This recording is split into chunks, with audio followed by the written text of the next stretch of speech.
Welcome to Autonomy Insiders, the show where global industry leaders in autonomous driving unpack their real-world insights. The European market is one of the most important markets for WeRide. We want to bring the prosperity economics to the local community. So one principle in WeRide is we want to do local hire. If possible, we want to, as much as possible, to collaborate with the local collaborators. No companies I mentioned have passed the other reverse qualification process.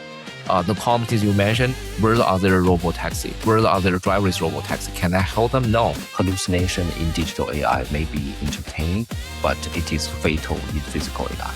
So,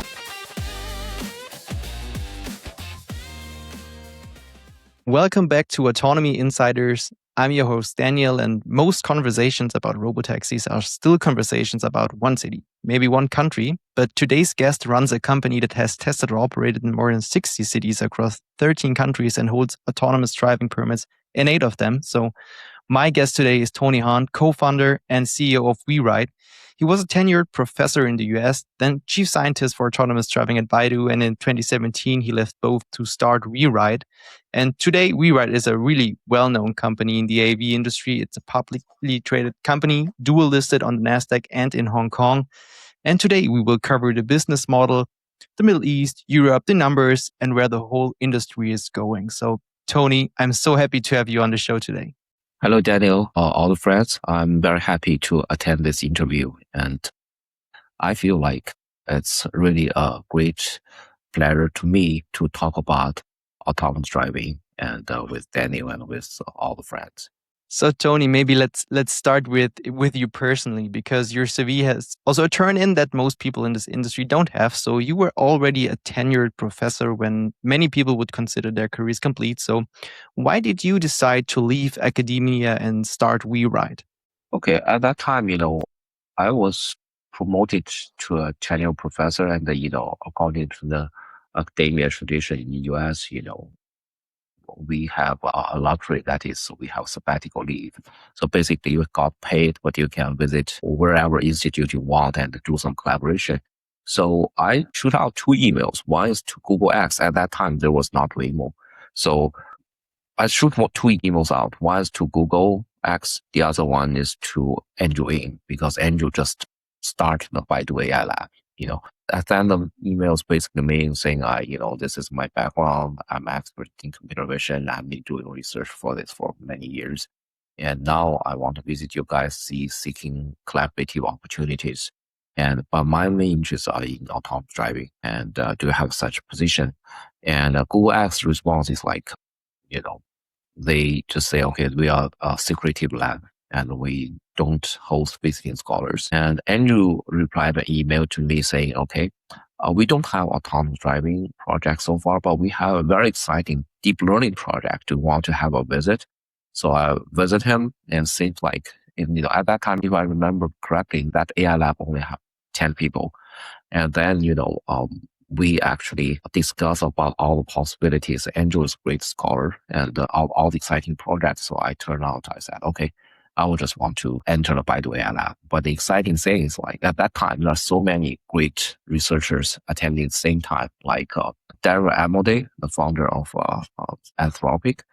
And we entered the Baidu AI lab on the exact same day. HR people help us to register together, and he turned out to be my desk mate. We worked together for all kinds of deep learning projects quite well. And I remember there's Shubra, who now started another company doing AI for mathematics. And, there's David Sitpan, who is famous for that David Sitpan projection. And also Brian Cantazaros, now the SVP of NVIDIA doing computing. And Adam Coles used to work at Apple Cars.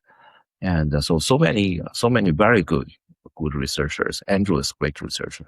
So we work on deep speech. We build up the first end-to-end, the deep learning-based speech recognition. At that time, it beat the traditional hidden mark model-based speech recognition engine and beat human performance in a single sentence context. And our publication was published in ICM 2016.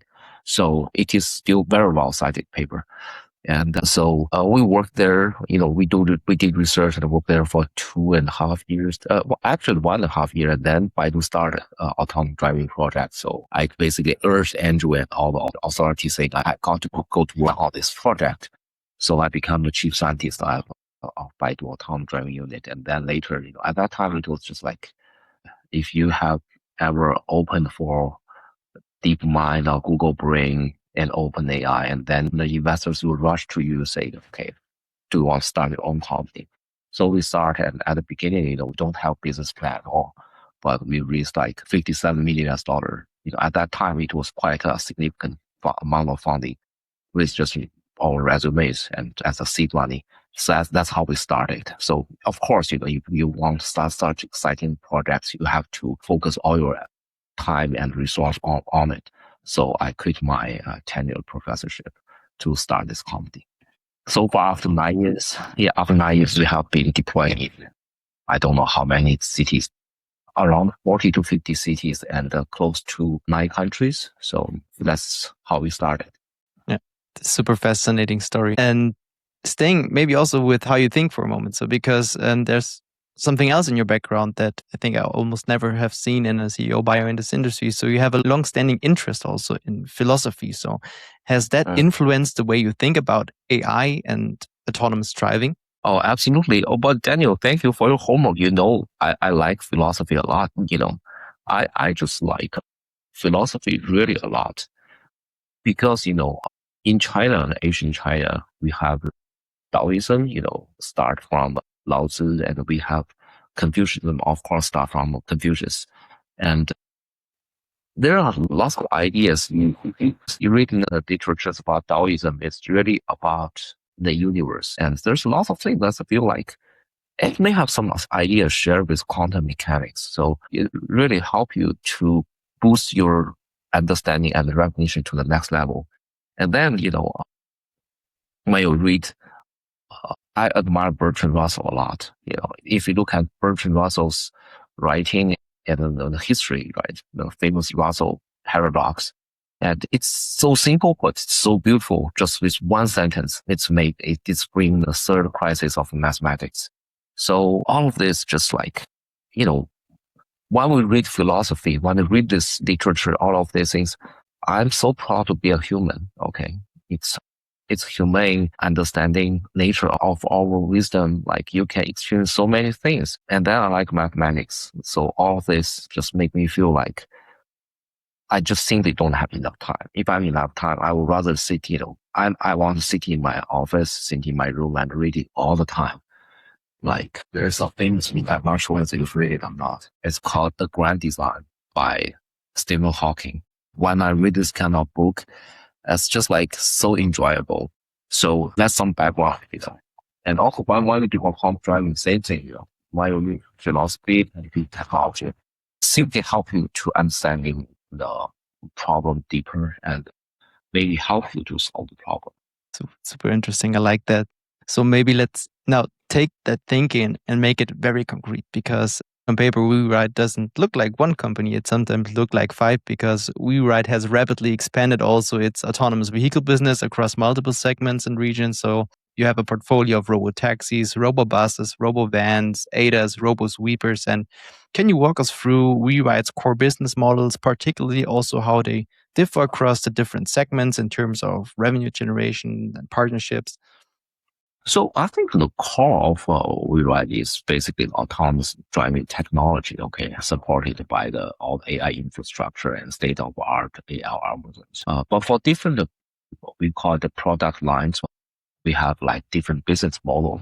For example, for Robotaxi, right, we team up with Uber for international market, and we have our own car-hailing app called WeRide Go app. And also in China, you can also hail WeRide Robotaxi through WeChat mini program. And so that is quite popular. It's the super app in China. Okay, it's just like you have Facebook plus Twitter plus everything. It's called WeChat in China. And so for Robotaxi, it's simple. Basically, we are building robotic drivers, and we can team up with car-hailing platform so that we can reduce human labor by a big extent. At the same time, make the taxi experience a much more pleasant experience. Robotaxi simply drives smoother and safer, and also you have your own privacy as a taxi passenger. So that part, we just want to have the recurring revenue for the taxifier. We basically split taxifier with a car-hailing platform, or if we own a fleet, and then we can take the whole taxifier. And so that's the business model for Robotaxi. For our Robobus, currently, to my best knowledge, we used to have several competitors, but now we think like we are the only company that can deliver full autonomous Robobus all over the world. And today, if in the public road you find a full driverless Robobus, you even don't need to think about which company it's from. It's for sure from WeRide, because I don't see any other company have that driverless Robobus running on the public road. And our Robobus has been deployed in so many cities, so many European cities. And I think it's pretty suitable for European market because the public transportation costs lots of money. And the bus drivers, including their welfare, is quite expensive. Many small-sized city towns, they even feel very under huge pressure to support effective, efficient public transportation system. We believe that is where AI can help, autonomous driving can help, and I'm so proud of WeRide is the only company currently produce Robobus that can run full driverlessly on public roads. And then comes to our robo sweeper. We have this kind of autonomous driving robo sweeper, and which can clean the street and do the sanitation business for the city all the time. And in our headquarters, where it's located, the whole island, actually, it's like a future island. Every street, every road was cleaned by our robotic sweeper. So we also have RoboVan. Okay, this is just doing logistics, and the RoboVan has been adopted by many logistic giants, including Jingdong. And we also have ADAS system. We won 6 consecutive championship in China in urban intelligent driving challenge. We beat many renowned brand, autonomous driving brand, except Tesla, because Tesla haven't been activated in China, fully activated in China. But by the fourth quarter, I heard the news may come that they will deliver a full-fledged FSD in China, and we look forward to do a head-to-head comparison with Tesla with FSD. But ADAS, the business model is also quite simple. We just charge license fee to the automobile company, and when they sell the car in China, currently when they sell the car with the ADAS functionality, they just charge you once. Basically, it's included in the whole car price, and you can use the ADAS all the time. It's not like in US, you have to pay $99 for your FSD. It's a subscription mode. In China, it's not that way. But we look forward if one day, like every competitor is trying to follow the Tesla's approach and adopt the subscription mode, and we can also start to charge fees to our customer. So that's on a major business model for our 5 different product lines. So it may sound complicated, but actually here I want to quote Lao Tzu, okay, 大道至简 in Chinese. That means like, if I try to translate to English, 大道至简 means the grand principle in the universe is simple. Okay, so to us, this looks complicated, but then the core is so simple, autonomous driving technology. And then it's autonomous driving technology as a trunk, and it's branched out different products, but they all share the same computational platform, same AI infrastructure, same data labeling, same technology. Because if you have your autonomous driving car running on the public road, you have to be able to detect signal light and infer from the counting numbers, and you have to take care of cyclists. Sometimes you have to take care of careless jaywalkers, road rage, accidents caused by other cars. All of these things you have to be able to handle, no matter you are running a robo-sweep or a robobus or a robotaxi. So by doing this way, we boost our efficiency, and that's the core idea of WeRide.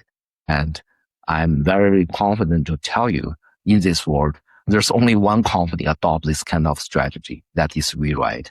Tesla is doing ADAS, and they haven't touched Robotaxi yet. They haven't got like a full driverless Robotaxi operation.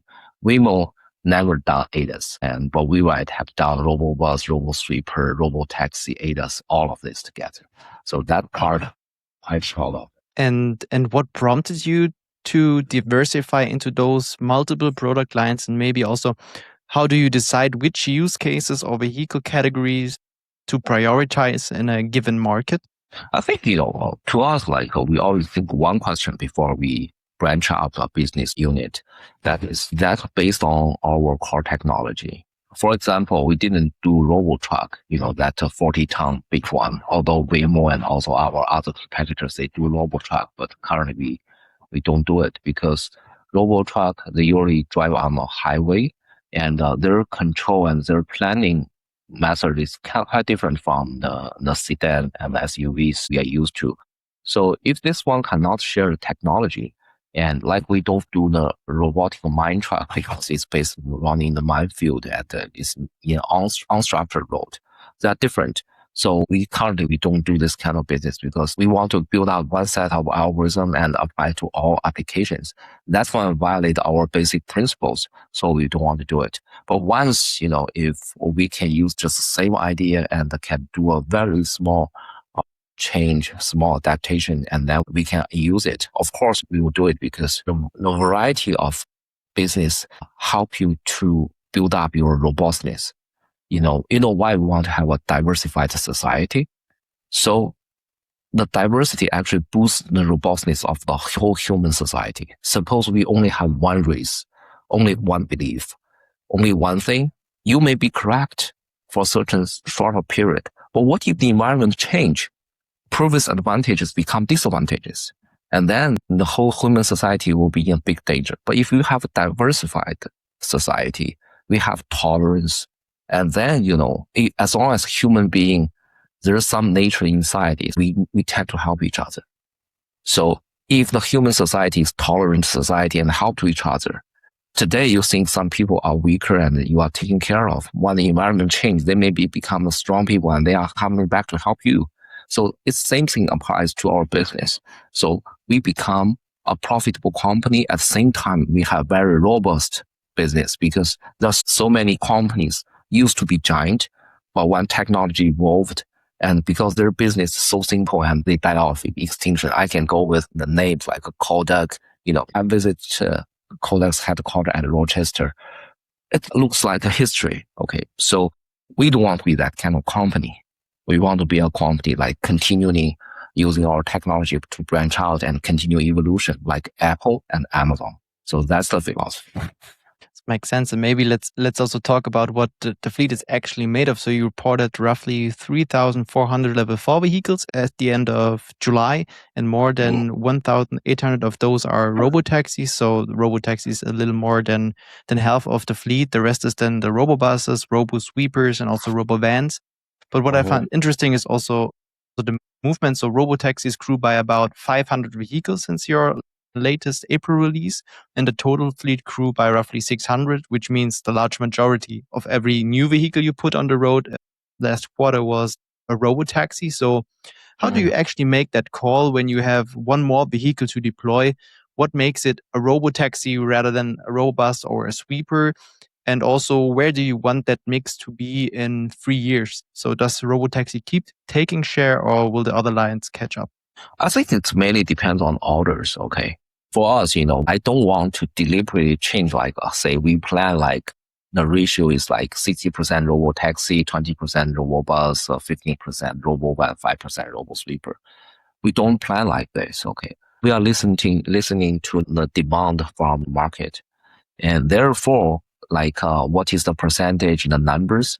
Basically, I regard them as the result of a function. The parameters, the inputs, variables are actually from market.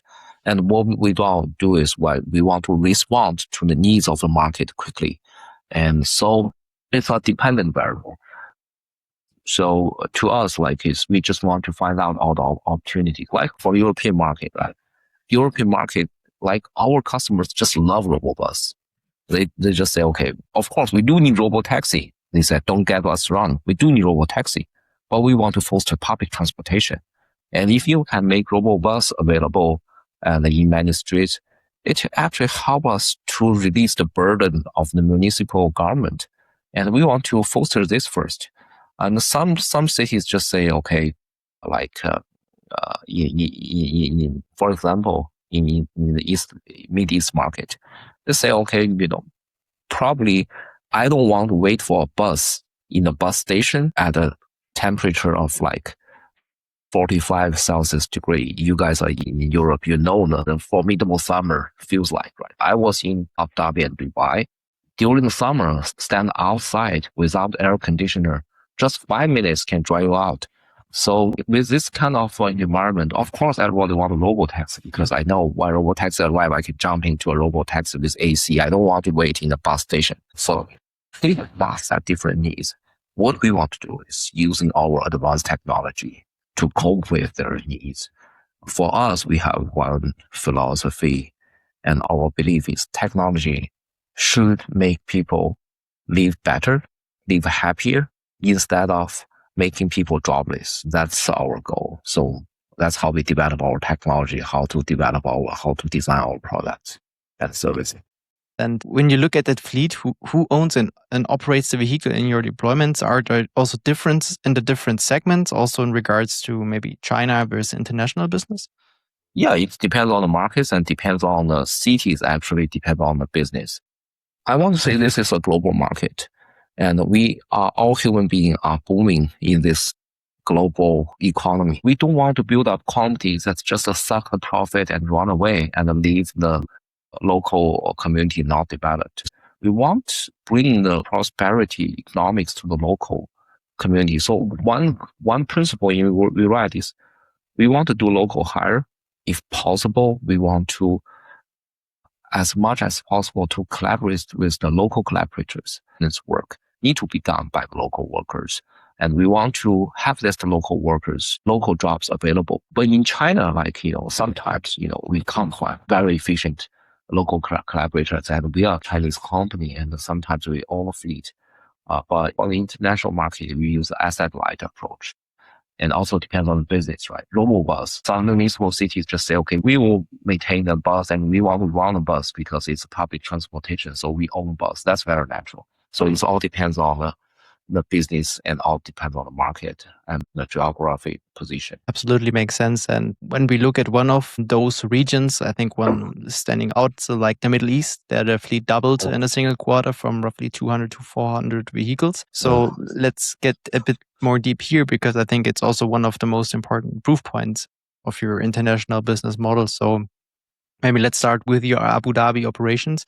Can you walk us through the freeway structure? So WeRide provides technology vehicles and Uber provides the platform. Tavasul Transport handles fleet operations. And then who decides how many vehicles run on a given day, who controls pricing, and who also bears the cost if a vehicle is offline, for example, for maintenance? I think the number of vehicles, the deployment plan is actually co-decided by Uber and the WeRide management team. We have a plan decided. We discuss quite frequently. We have management level meeting quite often. And so far, our goal is trying to, as soon as possible, to deploy driverless robotaxi at hundreds level, because Dubai and Abu Dhabi, we recently actually, we have different zones. We start from independent zones in the city, and then we directly just grow our zones, and finally the zones start to connect to each other and cover the whole city. That's the plan. And we gradually add depends on the needs of different zones, and we gradually add number of cars. And the nice thing about Uber is Uber is very popular in Abu Dhabi and Dubai in the recent market. And it's especially for international travelers. When I got to Dubai, so suppose you visit Dubai, when you get out of the airport, and of course you can hail a local taxi, but it's kind of quite expensive, and sometimes you probably need to speak Arab in order to hail a taxi. But for Uber, it's universal, right? It's an app in your phone, and you just input address, you get Uber. So depends on the needs. There's a limited amount of Uber driver available in certain area, and we can quickly fill the gap with a robotaxi, and we gradually grow. So that number and deployment plan is actually decided together by WeRide and Uber. Let's flip the side and look at also the riders. I think in September 2025, Uber launched also a dedicated autonomous category in the Abu Dhabi app. So that was a global first. as far as I know. And after that launch, weekly orders also reportedly rose about 20%. So what surprised you about the rider behavior once people could specifically choose a robotaxi rather than being like randomly matched to one? I think, we of course want to foster the adoption of autonomous driving. But as an ordinary user, for the first time, they want to try it. They may want to wait for 20 minutes to try Robotaxi. But after you have tried Robotaxi, and next time if you are, we all use Uber app, right? My way is like, as long as the price is acceptable, whichever category comes first in the list of ETA, estimated time of arrival, my waiting time, the shortest waiting time category is the one I picked up. Right. So basically, we just distribute our Robotaxi there. And when there's order there, Uber will just dispatch the orders and find out the nearest car and they assign that to the customer. So that's the way to go. For me, I think the user experience and the safety, actually safety is most important. And then the user experience. We want to put our priority towards safety and user experience. And then we start to think about how can we booster or foster the adoption of autonomous driving robotaxi.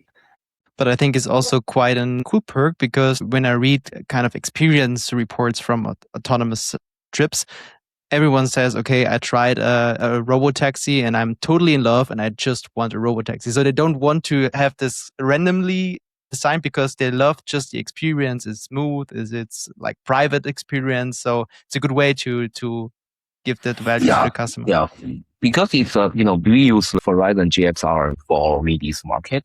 It's a quite spacious van. You basically have a business class experience in your taxi. So it's very spacious. You can halfly lie down. And of course, you cannot lie down flat because it's not safe. Your seat belt won't work if you lie down complete flat. But you can halfly lie down at like 140 degrees, and it's really relaxing. So you can just enjoy. And because there's no driver in front of you. The other thing is, if you are a tourist, you want to see around. So basically, you can look 360 degrees all the time, and there's no drivers blocking your view, because we always know the front side view is the best. And previously, you either sit in the passenger side, or if you see the back row and your 50% of view was blocked by the driver. But now all the views available. You can lie down. It's just like great experience. So, we want to add more full taxis in Abu Dhabi and Dubai, so that more and more people can experience this kind of great feeling, and hopefully we can help them to reduce the waiting time, because I'm a busy guy, and to me waiting time is essential. If some service can save me 5 minutes, I would rather pay more to get that car. No, I can imagine that. So maybe let's move to my home continent, because Europe is also where a lot of my listeners sit. So, and it's also where you have been very busy this year. So you have announced a number of achievements in the European markets. So in the first half of this year, I think it's include launches in Spain, in Slovakia, in Denmark. So can you give us more detail on these recent European projects? European market is one of the most important market for WeRide, and we team up with Uber, and Uber is quite popular for the European market. So to us, we have a plan of different cities.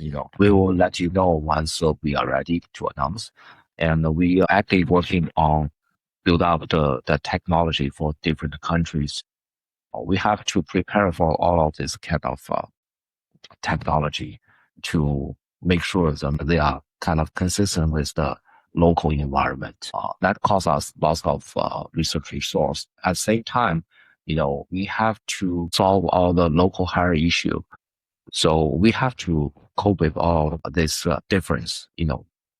We like a diversified society, but we have to admit the difference, and we need to cope with that. So there are lots of issues we have to take care of. In some market, people need to use public transportation, and then we have to make sure, be very careful where we pick up and drop off our passengers.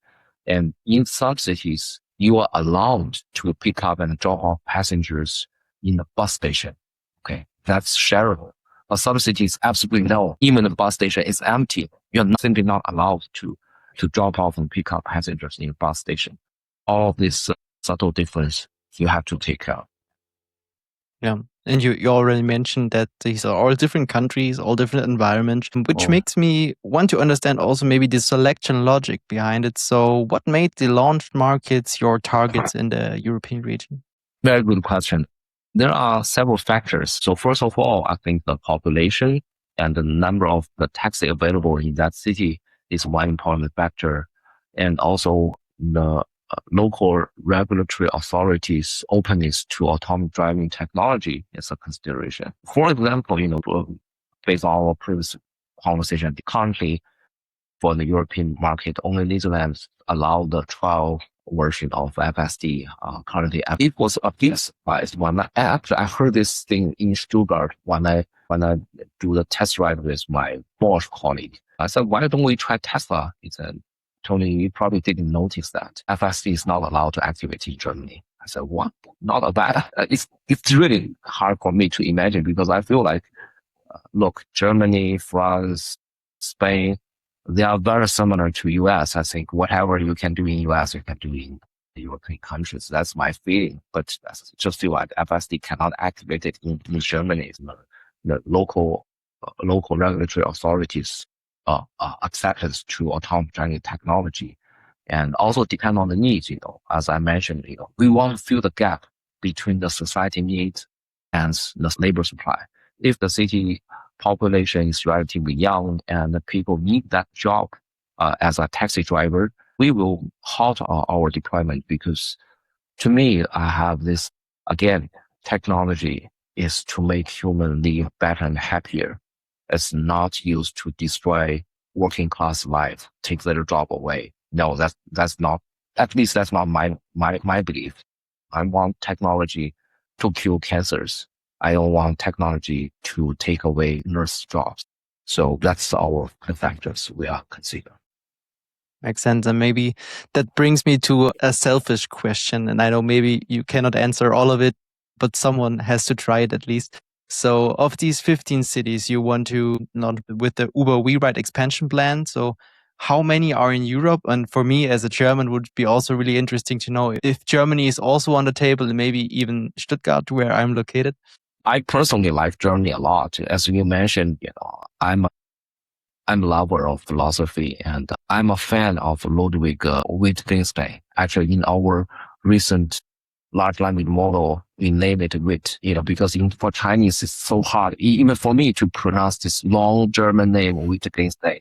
But, I want to show our solution to Ludwig Wittgenstein. I like Germany a lot. I like the music, I like the architect. So always, if possible, we want to deploy in Frankfurt, Stuttgart. So, but all depends on the plan. For me, I enjoy being a tourist in Germany. I would never get bothered if I can spend 2 months in Germany. So many great cities, great places, great towns to visit. I like beer. I somehow like German food a lot, like the beer. So if possible, we want to deploy in Germany as fast as possible. Sounds great. I keep watching. Maybe let's move from the map now to the P&L for a moment, because there's also a number that I think maybe also gets misread constantly. So WeRide announced that their unit economics break even. And can you give us some context on what that means and in which regions you are also break even or close to break even? First of all, according to our calculation and the numbers, in Mid-East, we are very close to regional break even. That is, you count all the operational cost and all the local management cost and the rentings, you can break even. You need break even close to even in China because in China, tax fare is relatively low. We so far, each taxi can get an average order like ranging from 19 to 21. They can afford the amortization and the electricity and the parking fees for the car. But for R&D, forget about it. We still need several years to make sure, maybe 1 or 2 years to make sure R&D fees we distribute to each car and then we can break even. But for Europe, I think from day one, we can become profitable just because of the fares is rather high. And, our business model is like, we have to split the fare with Uber and with car hailing platform. So that part is really heavily depends on the taxifier of the fleet of that specific city. So of course, if possible, we would like to deploy our robotaxi in some cities with relatively higher taxifier.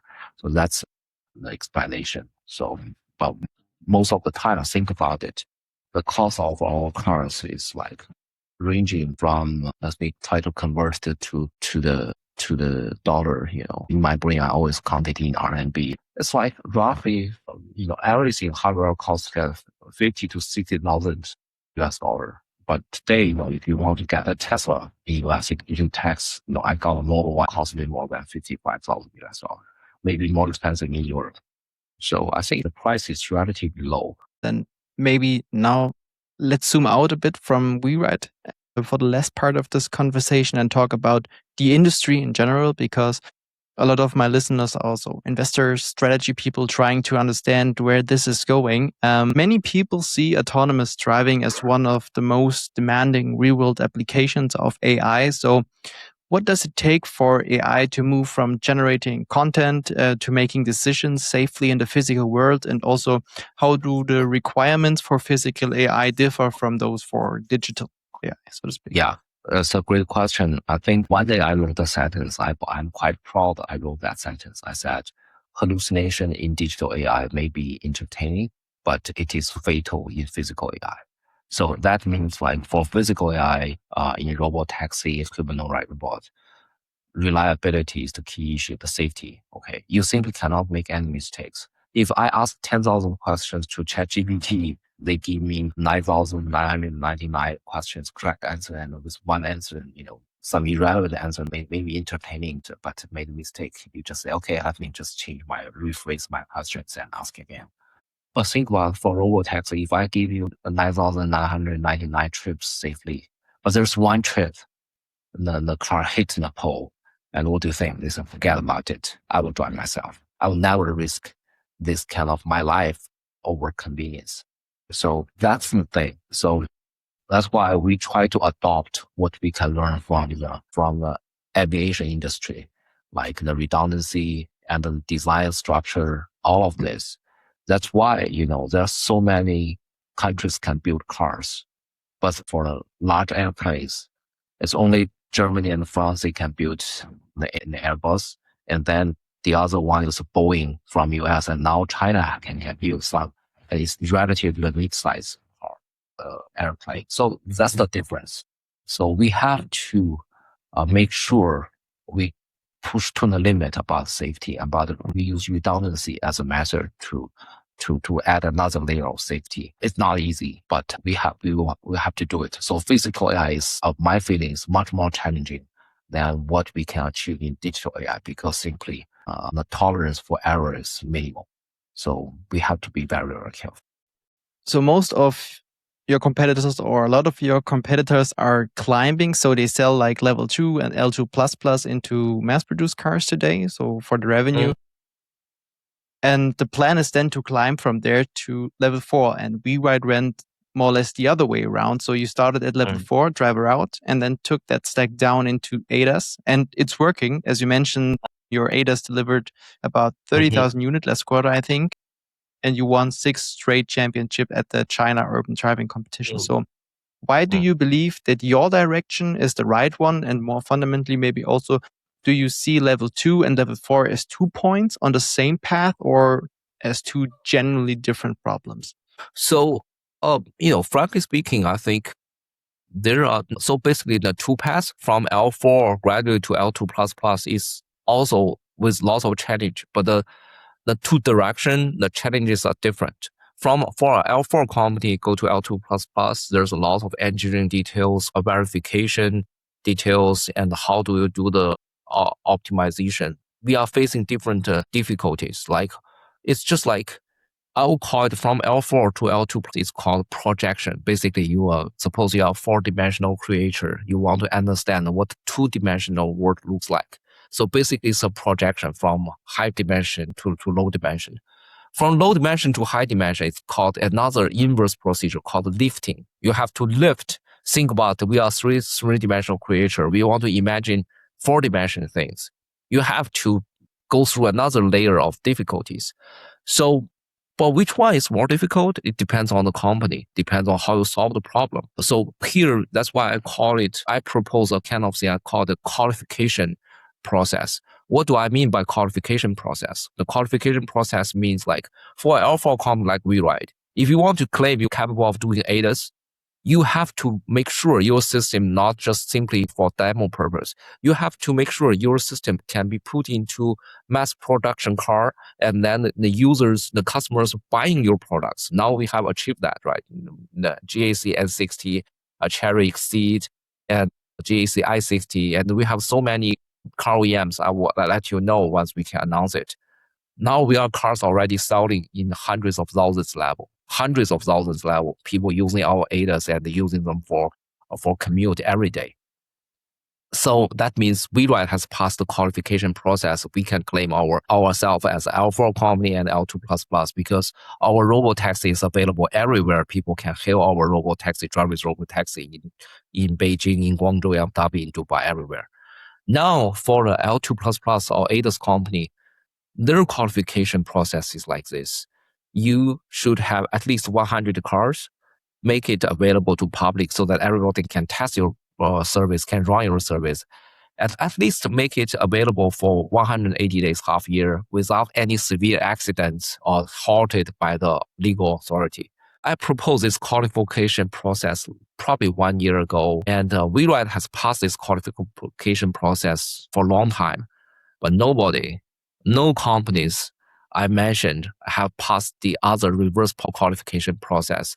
The companies you mentioned, where are their Robotaxi? Where are their driverless Robotaxi? Can I help them? No. It's just like they show you some so-called Robotaxi service with a safety driver sitting behind the steering wheel, which make the whole business model doesn't make sense at all. You know, if I have a safety officer sit there, I can drive the car. Why do I need you to do the Robotaxi?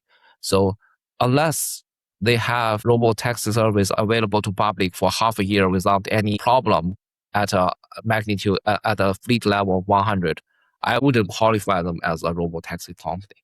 Makes sense. And maybe now let's also widen that field out to beyond the level 2 players. So competition in autonomous driving is intensifying. So with both tech companies, traditional automakers making bold moves and claims, how do you see the competitive landscape evolving, and also what will separate the long-term winners from the rest?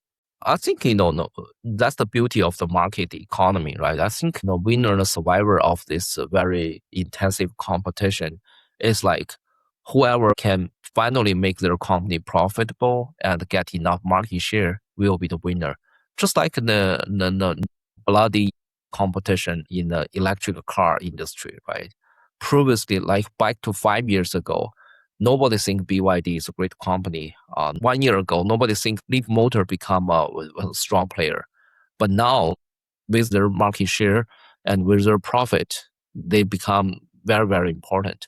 WeRide 10 years ago or 9 years ago, we are just one of 30 startups doing autonomous driving. But today, WeRide become one of 3 major players for Robotaxi globally. And for ADAS, 2 years ago, nobody think we are a player, but now we got 6 consecutive championship, and our ADAS system are deployed at hundreds of thousands level. Then that tells everything. So I do believe results manifest themselves. Tony, this was a really packed conversation, and we covered a lot of ground today. And I have to say, it's genuinely an honor to have you on the show. You have been in this industry since before most people believed it was a real business, and you built one of the very few companies that can actually point at driverless vehicles operating on public roads. So I want to thank you so much for taking the time today, and also thank you for being this open on the details. That's not something every CEO does. So you have a standing invite to come back on the show, especially when the European expansion list gets longer. And I keep asking for Stuttgart. And yeah, Tony, thanks Maybe again. Maybe we can get together to have coffee or breakfast together at the Stuttgart. One thing, actually, during our interview, one fun part is, even today, we cannot prevent internet or disconnect the hiccup from happening. Now you see the great challenge, or the formidable challenge we are facing for physical AI. think about in your robotaxi, if we have this kind of hiccup in our robotaxi, what will happen? So the reliability is a great challenging. But we are so proud we can handle this kind of formidable challenge, and we are so proud about our safety record. And also, it's a great pleasure for me to attend your podcast. Thank you, Tony. Thank you. My great pleasure.